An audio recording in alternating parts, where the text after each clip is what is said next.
I already burned out my, burned a hole in my tread here because I was holding it back. I had it going a little fast. There's a learning curve, you know, with anything you build like this. So you have to tweak little things here and there. But this cart is working out absolutely fantastic. This thing, I can stack. I built this platform right here. Let me shut this power off of this thing. This is something you always want to do, shut the power off. I built this, so you can see it's got lips on it here. The box will shove up against these upright pipes. There's 1/4 inch or 5/16 carriage bolts bolting that piece of plywood down to that floor plate, the existing floor plate on the cart. This cart back in the, this cart goes back, I mean, late 70s, mid 70s, late 70s. I've had this cart forever. And it's an old Napa cart is what it is. Bought it at Napa Auto Parts store. And I have moved a lot of drums of honey with this thing. Those are weigh 680. So this is a sturdy cart. But, I mean, if you really want to beef this thing up, you could put, like I said, John Deere Rider rear tires on this thing. But I would change that shaft down there to 3/4. The motor's plenty. This motor will do whatever you want it to do. This DC motor, 48 volt. That thing has got balls, I'm telling you what, guys. You put this thing on 3 speeds and you hit that throttle with this speed all the way up on this dial, you can't run fast enough. You could actually hook a sulky behind this thing and put it out on, put a couple B-box on the front and get in your sulky chair and put it out on I-75 and let her rip. You'd be passing semis and everything else with your beet cart. No, don't try any of that. I'm just, you know, I'm exaggerating, but it will haul butt. I think my son said this cart will go, if you rigged it, if you put a sulky cart on it, he said, this thing would go about 30 miles an hour. I said, no, son, we're not doing that. No. So we got a good laugh out of that anyway. But yeah, there she is. Well done. Now, I asked him, I said, the phone is might ring on this thing, because this cart has a lot of different applications. You could actually use this thing inside a honey house, wheeling boxes around.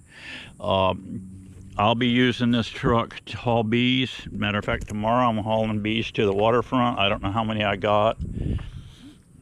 I've got one box I ordered from a guy in Palm Harbor, a 5-frame Nook. I got to pick it up as soon as the phone rings. I think it'll be tomorrow or Tuesday. And it's directly going to the waterfront, and I'm going to take an 8-frame box with me and transfer it. He told me it's going to be fat. He said, do not leave these nooks in there. I said, oh no, we're not doing that.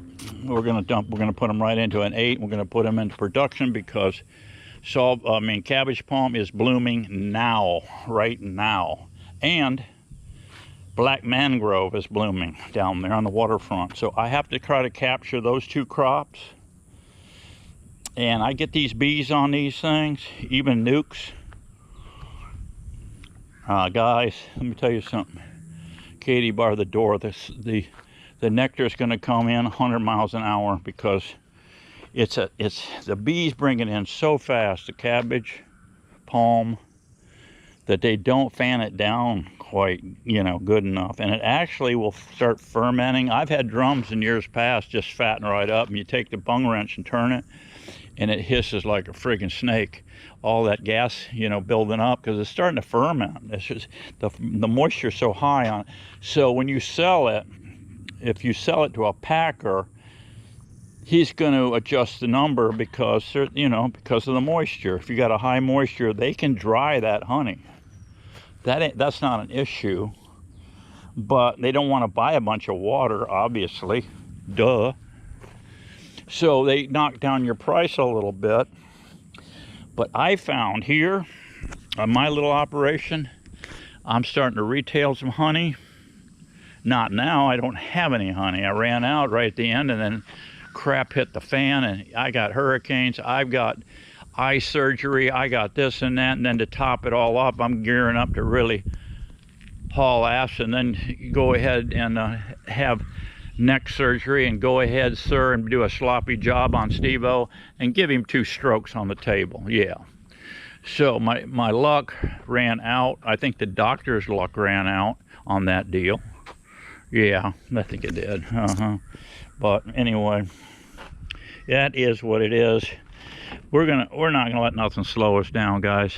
We're gonna keep on getting it, and just thought I'd check in with you guys, show you what I'm doing, show you the honey hauler. This is the SD Beefy honey hauler cart, electric cart. There it is.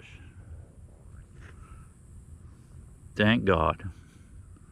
Thank God. That's going to save me so much work, guys. Because I've got one location. This is the whole reason I built this cart. Not just for this one location, but definitely for that one location. I've got about, oh man, it's about 5 feet of fall and 100 feet down the slope. I cannot get my truck in. That's the thing. B location is getting tighter and tighter and tighter. This is going to open up a world for Steve-O, because I don't think this thing is going to work all hunky-dory in sand or mud. And no. Now, if I had big wide tread on that thing, I could float across a lot of sand and mud. But with these little tires, it goes sweet through sod, everything, and that's pretty much what I'm looking at down there. Yeah, change batteries. God, it's hot out here, guys. I mean, we're right into the hell heat. Right, and you get this bee work done early. I talked to a beekeeper commercial guy the other day. He said, "Oh my Lord," he said he was sweating so much he stopped sweating. Yeah. And so you gotta really watch what you're doing in this heat. Get your job done early. I'm going to be getting up early in the morning before daybreak and running to the other yard. I only got one nuke over there, but she's got a big old fat queen in there. She's going to the waterfront. Then I'm going to come back to base camp and get some of these hives back here prepped, see which ones are going to work for me, and then prep them, get them ready to go for the next day. Yeah, for the next day. All right, guys. Yeah, this cart's gonna open up a world for me, because a lot of spots I've got to go. I can't get my truck up to where I offload. Before, when I had a Kelly boom, and all the spots I had, of course, you had more, you know, I don't know what you call it, more availability, more access to ground than I do today. Everything's tightening up. Everything's turning to concrete in Florida. Concrete. Yeah, houses and concrete. Houses and concrete and asphalt. Yeah. So they're slowly crowding us out. The state needs to probably help us. These state bee inspectors, if there's a guy like me out there that wants to capitalize on wild crops, like I do, they need to work with us and let us get into some of the swift mud land and stop charging us. Stop charging us. Stop with all this friggin' insurance issues. On and on and on. You gotta have insurance. You say, what do I need all that for? Well, you know, somebody goes out in there and gets stung by your bees. We gotta have our ass covered, you know, yada yada. You know how things are. I said, what if this person goes out there and trips and falls in a yellow jacket nest? Do you guys get sued for that? They're on state land. Is it your fault the idiot fell into a nest of hornets? No, it's on them, okay? And they just don't seem to get it, guys. I don't know. But this rig right here is going to get me down deer lanes through tight fences. Yeah, I think that axle across there is only 25 inches. That wood platform, it's about a little over 20, about 27, 28 inches. So that's the only hole I need to go through. I could put it right through that door right there. That door is 36. So yeah, I can get in some tight areas on my stands. I'm sure you've seen my stands. I jack them up usually 2 to 3 concrete block high, depending on the wet conditions. And then I put down 4 ant moats, which is nothing more than a cat food can with a piece of 2-inch, 2 by 2 inch, 2 inches tall PT wood. And I silicone those in, so that brings that top of that 2 by 2 up about that much higher in the can. That can gets filled up close to the top with motor oil or transmission fluid. And then I've got a 2 by 2 that goes over the top. Then on top of that, I've got a well pipe that comes on top, sits on top of that 2 by 2. And those are usually 10 feet long, so I can get a good 5, 6 hives on that stand. So what am I doing? I'm hauling concrete blocks. This thing is going to be absolutely fantastic for hauling concrete blocks. Yes. And you'll notice that chain right there, see that chain? It is that side of this piece of plywood. So those boxes come up here, and that chain sprocket and all does not hit my boxes. And I could run them boxes up 2 or 3. I could bring them up here. This thing, I guarantee you guys, this thing will be able to haul 300 pounds of honey. No problem. Will I put that much on there? I don't know. We'll stack it up and see how it feels. But yeah, this is going to work out fantastic. These little ramps worked out. They do make a cart you could put into the, I don't have a square socket on this truck, but I could put one in. And they make a basket, about $250 basket you can shove in there. And it has a drop down end on it with a ramp that I could drive my cart right up into it. That would open up more space for me in the back of this truck. This is just a 99 Ranger, guys. There's not much bed in there. But there's something different going to happen with this cooler. I just use that for washing hands and stuff. I'm going to do something with that tire. I'm not sure what I'm going to do yet with that.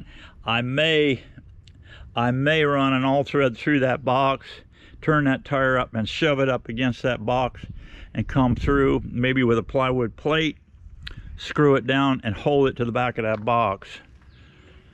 So it's out of this bed, give me more bed space. So I could put beehives here. I've got holes right here in the side here where I got a hook and a ratchet strap and come over these boxes and tie it down. So nothing's flip-flopping around in here. Also, that cart, when it comes up this ramp, I can park it right here. I can put a ratchet strap right here. There's a hole right here and a hole there. I can run a ratchet strap here to keep it from coming out and put one on the other side to hold that thing in place. And then I can put boxes, honey boxes on top on that platform to hold this cart upright. So it's held upright. So that's it for today, guys. I will catch you soon. Let's get some bees on the waterfront. Let's start making some honey money. Let's get Miss Daisy happy too, all right? Get your Miss Daisy happy too. Give her a little kiss on the cheek from old Steve-O. See you real soon. Be happy, be strong. We got to keep getting it on. See ya.